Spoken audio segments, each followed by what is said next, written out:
Hello, fibrologists. It's Tony from the Fibrology Lab, and this is Friday with Friends. I'm trying to make this a weekly thing. We're doing pretty good. I think it worked like 2 or 3 weeks in a row now. We'll see how that works. Anyway, we are live on Facebook and on YouTube. And if you are watching this on the replay, thank you so much. If you're on YouTube or if you're on Facebook, I'll go to YouTube and subscribe to our channel and get to rewatch this because I'm sure there'll be lots of antics. I try to be funny. I did say the word try. And you also have squirrel moments. So if you are live now, catching on, come on in and say hi and where you're from. I give a few minutes before I dive in. My special guest today is Erin. She is my virtual assistant. And you might hear me sometimes on live shows say my VA does this, my VA does that. It is a virtual assistant. What's the Veterans Association is what I think of with the VA, being a vet myself. So I think it's kind of funny. I needed to clarify that. So hello, TC. Good to see you this afternoon. I hope you are resting. I'm sure you're going stir crazy with all the different things on your neck and arms. I hope you're doing better though. Hello, Miss Linda. How are you? Oh, you're excited to meet Erin? Oh. You have a fan, Erin. Erin is in the back room. I'll bring her in a second. Just going to get those algorithms working on Facebook. Don't forget to share as well. We love it when you share. Sharing is caring. I don't know why I said that. I guess I thought it needed to be said. So, hey, Georgina. Hey, Georgina, I'm just going to throw out there. I'm going to get you set up in the VIP. I just haven't had a chance to get that email to you. I'll talk to you this afternoon, though, okay? Hey, Jan from Minnesota. Welcome, Jan. Hope you're doing well as well. Now, is it hot everywhere or is it just hot in the South? Erin is also in the South. She is in New Orleans. So we're going to go. Did I say that right? We'll find out here in a minute. So I'm going to go ahead and bring Erin in. We're just going to have a little light discussion and talk about who she is and what she does for a living, because it's fascinating. Right, Erin? It's fascinating. Yes, it's certainly never boring. Never. Yeah, because you work for several clients. But let's talk a little bit about yourself first, Erin. Introduce yourself a little bit. Who are you? Where are you from? Yeah, so my name is Erin. I am Tony's assistant, as she mentioned.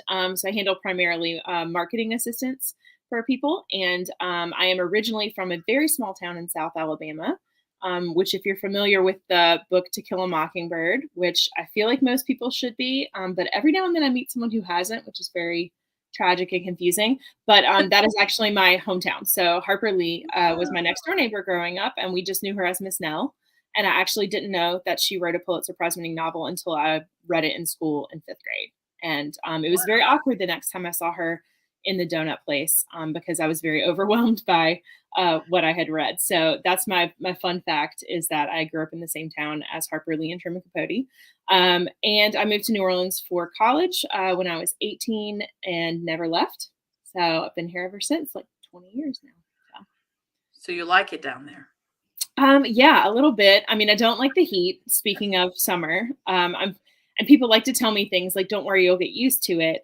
And then I tell them that it's been 38 years of Southern summers and I still hate it. So if I won the lottery tomorrow, I would leave on Memorial Day and come back on Halloween. I would go to the Pacific Northwest or Maine or somewhere where it's 75 and you can wear a hoodie in July. I hate summer. So just permanently. When you retire, right? When you retire. Yes, that's the dream. That's the dream. Yeah. Just going to live on Viking cruise ships and go around. Oh, there you go. That's my dream. Right? There's a new commercial for Virgin Cruise Line with the kids that can't go on the Virgin cruises. That cracks me up. Right. Well, and the Viking cruise lines actually don't allow children. So that's our retirement plan, is we're just going to, that sounds like a great plan. Cruises. So, Julie's in Ohio, says in the low 90s. What's the heat index, Julie? I bet it's more than that. Right? I feel like I don't know anyone anywhere who isn't dealing with heat right now. So at least we're not alone. I think it's just hot. Really crazy. It's early in the summer for it to be this hot. So yeah, it is. Hopefully it's a passing thing. Maybe. It'll cool off Thanksgiving here. So I'm just settled in. So. Well, I'm in Florida. So yeah, you're right. Yes, welcome to the South.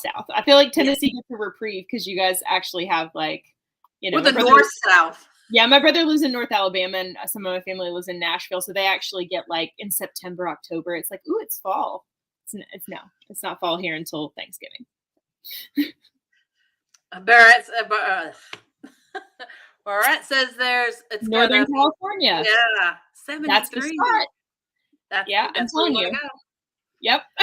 And she's outside of Sacramento, so that's a nice Nice. area, I guess. Too funny. What hobbies do you have? I know you're not a quilter.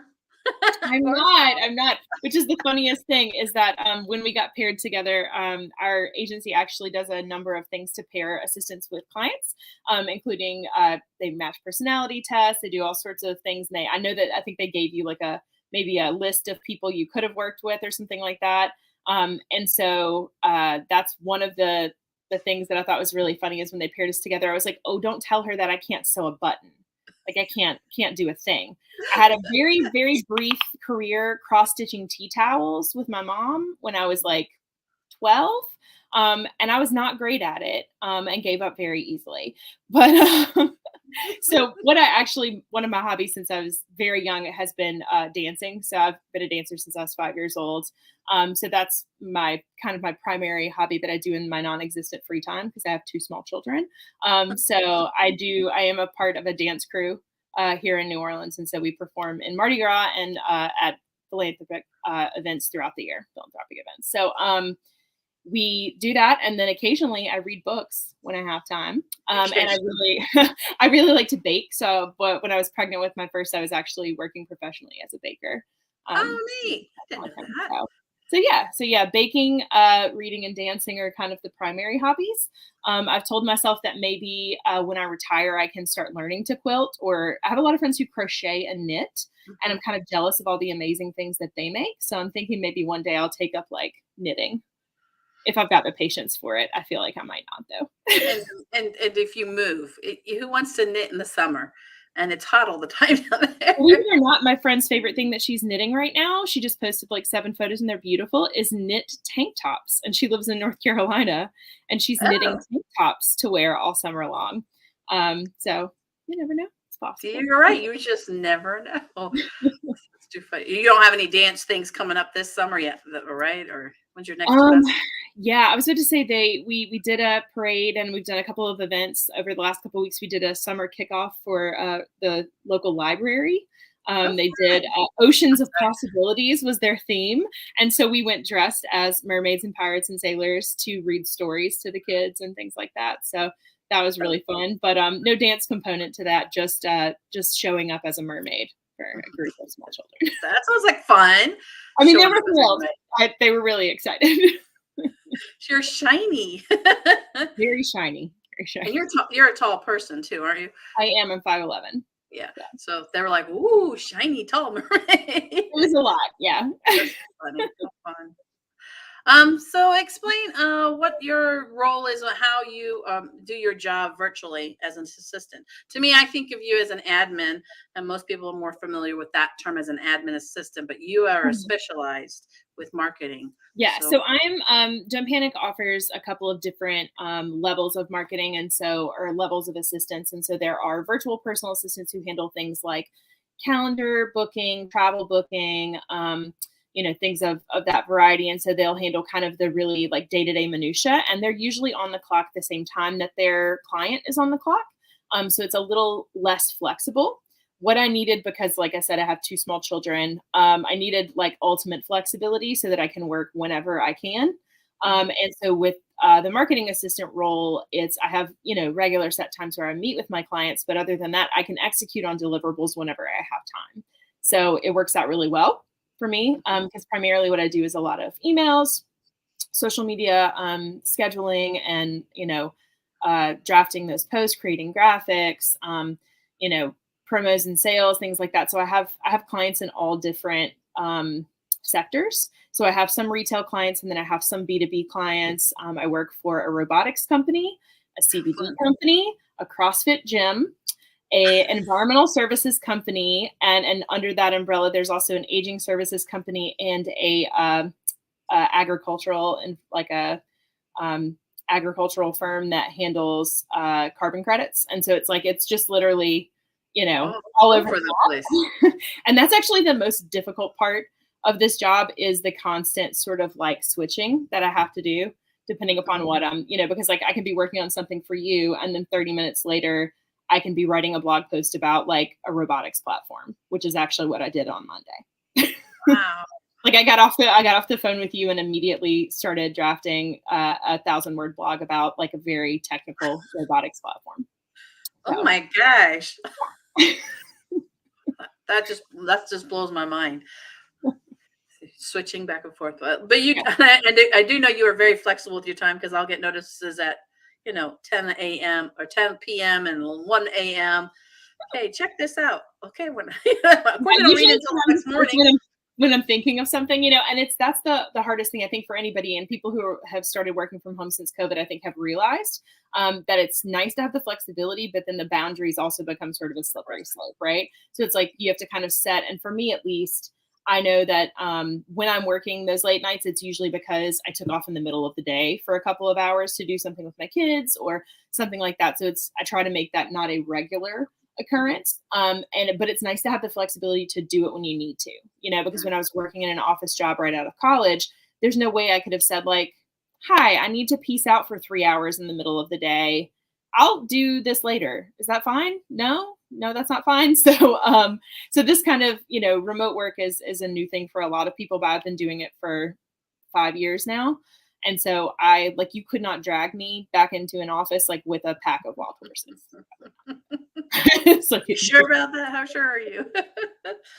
Yes. So you keep talking about don't panic. Why don't you talk about what is that? I mean, it's your company you work for, but talked about yeah. So it's the company I work for. It's called Don't Panic Management, and it was actually started by Jess Tyson, who has actually been a friend of mine for many, many years. So it's strange that Jess and I actually met. We both were working for you from Tennessee, so maybe you know of Bonnaroo, the festival that's yes. in Tennessee. So Jess and I both, when she was right out of college, was working for a PR firm that did festivals and things like that. And I have been a writer for years, and so I wrote for music magazines and things like that when I was in college. And so I had a connection through someone there, and we both got jobs working backstage. And so literally we were getting artists to sign off on recordings and handing us their set list so that we could share their set on the digital platforms for Bonnaroo. And so that was literally our whole job, was to stand backstage and get rock stars to sign paperwork for us, which is like harder than you might think. Sure. And hang out with a bunch of roadies and stage managers. So she and I got put together. We'd never met each other, and they were housing us in the Scottish Inn in Manchester, Tennessee, which I do not recommend. It was not great. And so we randomly got put together to that's where we got to crash at the end of every workday. And she and I hit it off instantly, and we stayed friends for the next 5 or 10 years. And she zipped all over the world. She was in New York for a while. That's where she went to college. And then she moved to LA. She moved to Florida. And this whole time she kept having people she was working with say, I can't pay someone full time, but I just need somebody to help me organize my life. I don't want to write blogs. I don't want to do my social media. I don't want to have to handle all of these things, but I don't need a full-time employee to do it. I don't know what to do. And so she came up with this plan to kind of, because she had all of these friends kind of in the same wheelhouse who had done marketing and PR and all that kind of stuff in college, who wanted more flexibility in their work. And so she started Don't Panic as a way to help those clients fill that gap and also give her and her friends and other people like us the flexibility to work more remotely. And so it's kind of ahead of the curve. Right.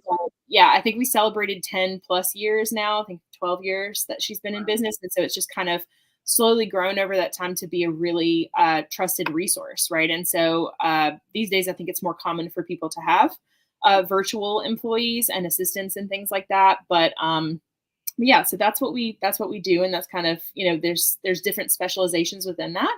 There are people who are the best admins you're ever going to find. They will clean up your inbox. They'll clean up your calendar. They'll make sure all your travel is booked. They'll order the perfect gifts for your clients every Christmas, and they just have a great touch with that kind of stuff. And then there's people who do podcast production, and they'll make sure your podcast is nice and crisp and edited. And, and then there's people like me who handle marketing, so it's kind of, we're all over the map. And so there's really, whatever your personality is and your business needs are, there's really a good fit for, for anybody there. So That's really cool. I didn't know the whole background history. I found it on the web search. I wanted somebody in the States that I could talk to English. So yes, and that's another thing too, is like there are a lot of virtual agencies these days, but a lot of them do employ people from overseas, and so it can be kind of hard. There can be a language gap there, and so that's one of the things that we kind of pride ourselves on is making a really good match between the client and the assistant. Like I've never had a client that I have had for less than 2 years. So I think I'm like going into my second year with you and with another client. One of the other clients I have, we're actually celebrating our 5-year work anniversary in oh, August, and we joked about getting a cookie cake and sharing it between here and New Orleans and Canada. We've never met each other in person. I've met one of my clients in person, but by proxy. I met the CEO of their company and not the marketing director that I work with. So other than that, I've never physically met any of my clients in person, but I've never worked with any of them for less than 2 years. So it's not it's never a short engagement. They do a good job matching people. So that's really cool. And I think that's why I enjoy working with you and the company, because it connected us. So yeah. I feel I trust you, and you know my brain, which is scary. It's very scary. It's a little squirrely in there, to be fair. Just a little bit. I have a couple of squirrels running loose. So what would be your favorite place to go to vacation, or what would be your dream vacation? So we had a grand plan. My husband and I have been together for 16 years. We were together for 10 years before we got married. And then we decided we're going to plan a grand European honeymoon because we'd never been to Europe. And then something told me, like, don't book these tickets yet. And so I didn't. And then we found out we were expecting our first child about 8 weeks after when we would have been in Europe. So thankfully, I didn't book them because they were non-refundable. But I really want to make that trip. Like that's really at the top of my list. We had planned to go to Belgium, Germany, France, that area. And then I also really desperately would like to go to Ireland and the Scottish Highlands. I have some good friends who live in Ireland. So they've been trying to get me over for about 10 or 15 years at this point.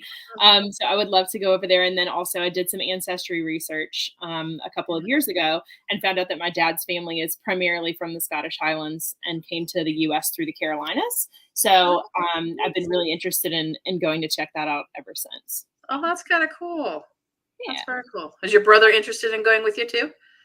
I don't think he has any interest in I was nerding out a lot on the ancestry stuff because it was actually very surprising.